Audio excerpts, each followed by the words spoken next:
Welcome to Tyler's Talk, ladies and gentlemen. Today is April the 26th, 2022, and ladies and gentlemen, it is time for Monday Night Raw. We got another week of wrestling to worry about because this Monday Night Raw, we got two big returns that happen on this Monday Night Raw. Ladies and gentlemen, let's get to it. And we got the WWE DLC. Mine's a little too late. I thought it would happen on midnight, but I guess it doesn't happen. I guess it might be in the afternoon. I don't know. But I hope I get it soon. But right now, we got a video to do. So first return, we got Becky Lynch coming up. She's a return. But she wasn't gone for long. She was gone because she lost at WrestleMania. She talked about that she was on rock bottom and all that stuff, but she says there's no more going down. She wants to go up now, and she won't stop talking. And says she's going to win the title, and nobody's going to beat her. She named some wrestlers until one wrestler came back. And ladies and gentlemen, the Empress of Tomorrow, Asuka, came out, and she says, I'm going to stop you because nobody is ready for Asuka. And then Becky Lynch tried to tag Asuka, but Asuka reversed it and then tried to do her strikes, but Becky ran away from Asuka. So, ladies and gentlemen, Asuka's back on the Raw Women's Division. I'm happy for it because now we got more competitors going for it. Now, there's one more. One more for the Women's Division that has to make the return. And her name is Bayley. I'm hoping she goes to SmackDown because the only person that actually deserves an opportunity is Ronda Rousey. But after their rivalry between Charlotte Flair and Ronda Rousey, who else is going to go for the title? It's not going to be Sasha Banks and Naomi because they're the women's tag team champions right now. So they're going to have their own little thing with the tag team titles. So who's going to go for that title?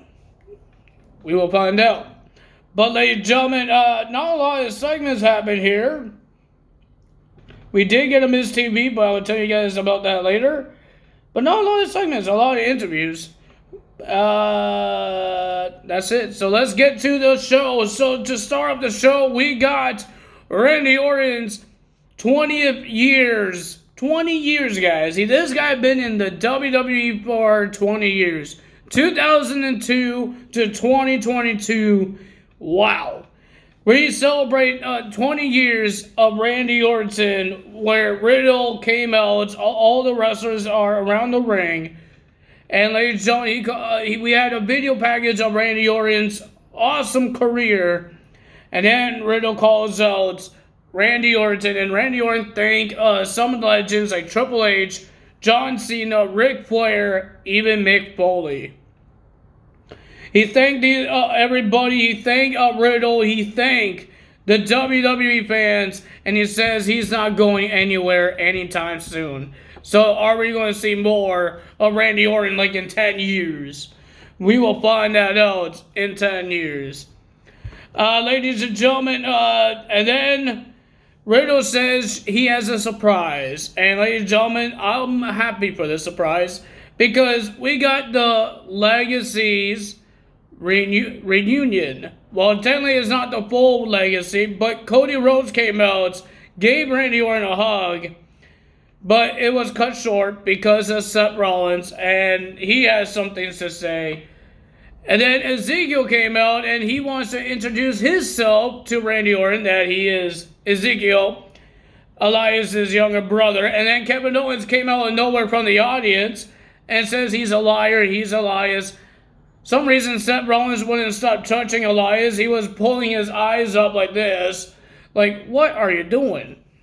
But Kevin Owens called him a liar, and then the Usos came out and said a whole bunch of words.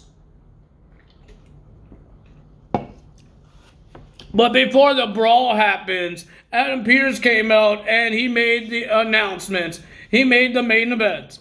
8-man tag team match. RK Bro teaming up with Cody Rhodes and Ezekiel to verse the Usos, Kevin Owens, and Seth freaking Rollins in an 8-man tag team match. That's our main event. So first match of the evening, we got the Raw Women's Championship match on the line. The Raw Women's Championship on the line against Bianca Belair versus Sonya Deville in Bianca Belair's hometown. And we saw the return of Kane as well, talking to Bianca Belair. Ladies and gentlemen, it was cut short 2 times. It got restarted twice. One, Sonya Deville got herself counted out because she was complaining about water on the on the ground, so she slid right over the announcer table, and then she got herself disqualified. She made the match a no countout match, and then she got herself disqualified by whacking Bianca Belair with a steel chair. And she says, "No, it's not going to start like that. It's not going to end like that. It's a no disqualification match as well." So she calls over Carmella and Queen Selena, trying to help Sonya Deville to win the championship, but Bianca Belair overcome the odds, and she is still your Raw Women's Champion. My dog is just sleeping. Buddy? He's cute when he's sleeping. She is still your Raw Women's Champion, but Sonya was upset about Queen Zelina and Carmella in backstage, and she slapped both of them in the face. That's not cool. That's not how you be a leader. Then we have Beer versus a Jobber. The winner of that match was Beer. And Beer wouldn't let this guy go. He was doing a submission in the ring. He was doing a submission outside the ring. He was attacking this Jobber on top of on the announcer's table. Beer is just a monster and wouldn't leave this guy alone. Then we have Bobby Lashley versus Omos in an arm wrestling match. Well, ladies and gentlemen, the winner of that match was Bobby Lashley. But Bobby did not look like a winner because Omos just attacked Bobby Lashley after a distraction from MVP. Looked like he was about to hit Bobby Lashley with a cane, but he didn't. And then Omos did a clothesline and then started beating up Bobby Lashley with the arm wrestling table thing, and that's it. So and we heard that at WrestleMania Backlash, it will be Bobby Lashley versus Omos, and we heard that Happy Corbin will go 1-on-1 with Madcap Moss at WrestleMania Backlash. Then we had a mixed tag team match. I'm getting bored of this. Akira Tozawa and Tamina will be versing Reggie and Dana Brooke with R-Truth as special guest referee. Some reason he's a therapist. He is certified therapist. He had a piece of paper that said he's certified. And ladies and gentlemen, the winner of that match was Akira Tozawa and Tamina. Woohoo! And then we saw Tamina attacked Dana Brooke, and then Akira Tozawa was about to get the pin for the 24/7 title. R-Truth said no and tossed Akira Tozawa to Tamina, and then he was about to help Dana Brooke to leave, and then he just rolls her up, and he tried to count his own pin, but Dana Brooke kicked out and ran away. She said she trusted Truth. Now she doesn't trust Truth. Well, ladies and gentlemen, we had Miss TV, and the special guest was Theory. And, oh my God, it's getting annoying hearing these guys talk, saying that they're the greatest champions. And then, ladies and gentlemen, they got interrupted by the return of Mustafa Ali. He was on SmackDown, now he's on Raw. And, ladies and gentlemen, we have Mustafa Ali in WWE. And we all know we're going to hear these jokes because if you guys didn't know, Ali, the past couple months, he asked for his release. He wanted to be gone from WWE. And we heard all these jokes about Mustafa Ali leaving the WWE, wants to leave. We won't be here. This is not the last time we're going to be hearing this. And I don't think Ali knows. I think Ali knows that this is not the last time that they're going to put this in the script. So, Ali, good luck with that. You're the one did it. You put yourself in that situation. You waited. You could wait until your contract expired or when they want to release. Don't ask for your release. and then they will put in the story. Don't ask for your release.